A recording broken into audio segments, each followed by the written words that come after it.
जय जगन्नाथ। आज एक पवित्र दिन, ता सहित भी एक आनंदर दिन। आज जगन्नाथ स्नान पूर्णिमा स्नान कार्यक्रम सारी वर्तमान से गुप्त सेवारे रहिबे। आउ तांको देह असुस्थ हो जीवो,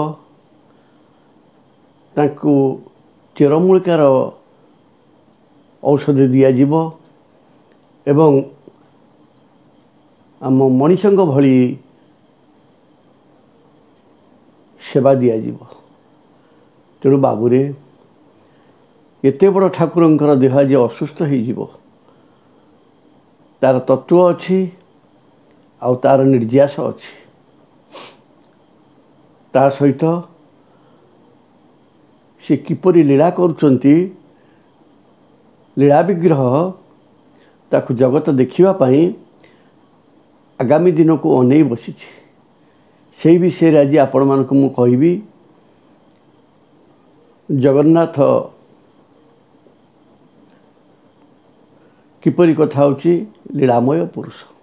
केन्द्रापड़ा जिला गर्दपुर ब्लॉक पलसुधा पंचायत भदिल ग्राम रे माँ संतोषी श्रीक्षेत्र ब्रह्मणाक्षर मंदिर अच्छी।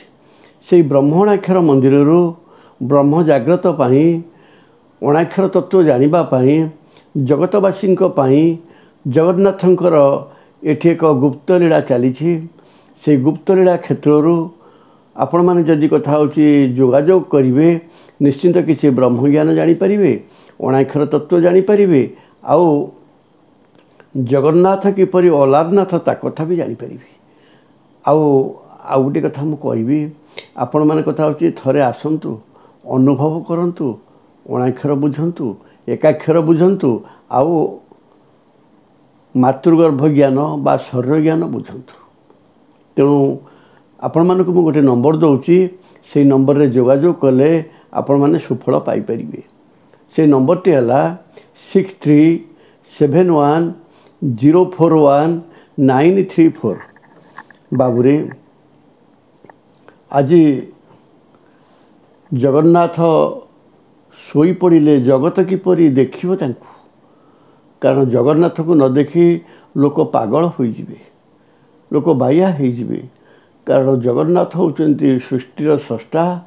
आउ जो माने कथा होची सृष्टि हेचंती ताको पाखुरु, से माने कथा होची स्रष्टा को न देखी केमिति बंचिबे। तेणु से विषय गोटे कथा मोर मन पड़े। चैतन्य ठाकुर नदिया नवद्वीपरू आसी जेतबळे ए ओडिशा माटी रे पागल हो जाइथिले, ए ओडिशा माटी रे जेपरि तांको देह रे गोटे सिंहरण खेली जाइथिला, यही जमी देह में हृस्पंदन होता सी देखी ब्रह्म केमती लीला करुच्ची। साक्ष्य लक्ष्य प्रत्यक्ष पिंडरे एवं ब्रह्मांड रे केमती लीला करुचंती जगन्नाथ महाप्रभु।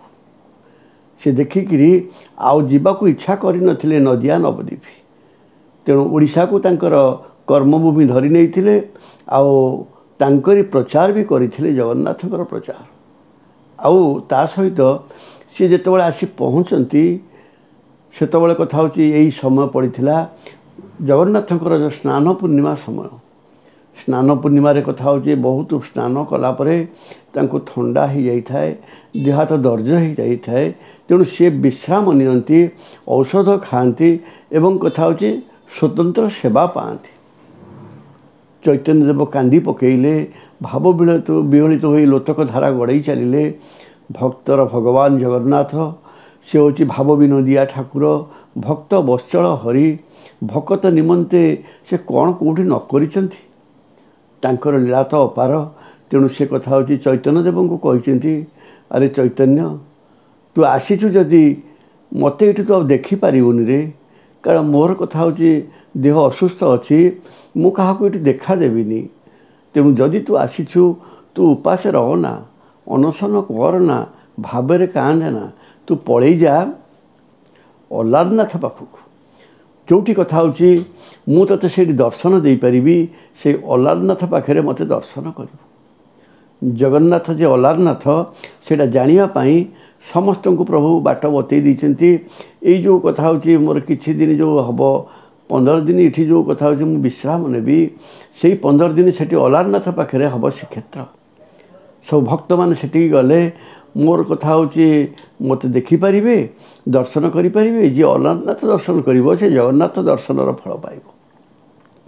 चैतन्य देव आनंदित हो जाइचंती प्रभु वाक्य रे पुलकित हो जाइचंती से सेउठु पळी जाइचंती अलारनाथ पाखको। आमर जगन्नाथ पाखरु 20 किलोमीटर दूर अलारनाथ। तेणु से अलारनाथ रे पहुँचिकी जिते बड़े भाव विड़ दे से जो पत्थर उपर हाथ थोई देइचंती से पत्थर भी पानी हो जाइए। देखिले बाबू भाव भक्तिर महत्व केते से जो भावर महत्व से जो शिहरणर महत्व से जो आखिर धार धार लुह बही जीवार महत्व तार केते पावर से पावर बल देखुं पत्थर हो गला जिते बड़े चैतन्य देव हाथ थोइचंती एबे सुधा से स्थान अच्छी। तेणु जाई से पहुँचती पहुँचला से अलारनाथ को अनैचंती देखुंती जगन्नाथ। तेणु कथा होची जगन्नाथ को देखी भाव विहल पड़ती। तेणु से भावग्राही ठाकुर समस्त को भाव में रखती आ जी टे भाव देदेला सी जा तारी पाखे बाबूरे जगन्नाथ अलारनाथ तार एक तत्व अच्छी। जगन्नाथ तत्व बुझापी हेले एमती अनेक दिन लगिज से तत्व कहीं बुझीपारे। तेणु आज मु अलारनाथ तत्व किसी कहूँ कारण बर्तमान अलारनाथ पाखे जगन्नाथ कार्यक्रम चली से अलारनाथ अतत्व अ मूल अक्षर लार रकार शक्ति है मातृशक्ति आउ लकार शक्ति है लयांग शक्ति आउ अशक्ति है अणाकार शक्ति। तेणु अंग ब्रह्म ह्रींग शक्ति क्लीं कृष्णाय से गुरुदेवाय नमः। तेणु ये जो हेले से गुरुकृष्ण बा जगन्नाथंकर तत्व। तेणु जगन्नाथ तत्व सेठी थिबारु और कार्यक्रम सेठी होउथिबारु और नाथ सेठी थिबारु तांको ना हला अलारनाथ। तेणु बाबूरे समस्त घटे घटे अलारनाथ अछंती समस्त घटे घटे जगन्नाथ अछंती समस्त घटे घटे अणाकार तत्व अच्छी समस्त घटे घटे अविनाशी तत्व अच्छी। तेणु आमे जदि अविनाशी हबा आमे जदि अणाकार हबा आमे जदि एकाग्र चित्तरे एकाक्षर को लय करिबा तेणु निश्चिंत ब्रह्म दर्शन हब।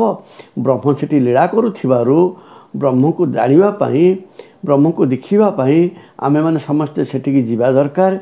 थरे अलारनाथ को देखा जगन्नाथ जे अलारनाथ आधे दिमत नाही। तेणु बाबूरे आमे कथा होची वर्तमान जगन्नाथ शयन करचंती तांको शयन मंडप को आमे आउ जाई परिबानी। आमे वर्तमान अलारनाथ पाखु जीवा कारण घर देखिले तत्व बुझिले अभजन कले निश्चिंत कथा होची से अलारनाथ आमरी पाखे अछंती से जगन्नाथ आमरी पाखे अछंती। आउ आमे कथा होची किछि किछि दिन किछि किछि समय आमे जदि तांको प्रेम रे हजि जीवा तांको प्रेम रे मजि जीवा अलारनाथ निश्चिंत आमको कोड़े नेबे एवं आमको श्रद्धारे आशीर्वाद देवे। से होचंती निजे ब्रह्म से परम ब्रह्म अलारनाथ जगतर मंगल करंतु शरणागत को रक्षा करंतु।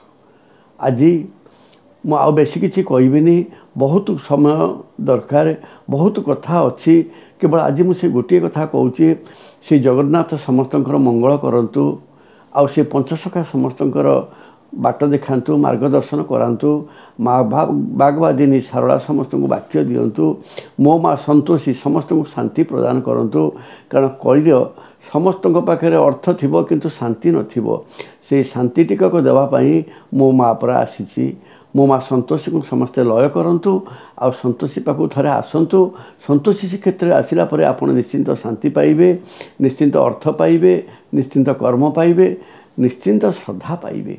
तेणु ये माँ संतोषी मंदिर ब्रह्मणाक्षर मंदिर जगन्नाथ को स्मरण करी अलारनाथ को स्मरण करी जगतर मंगल हो। जय जगन्नाथ जय जगन्नाथ जय जगन्नाथ।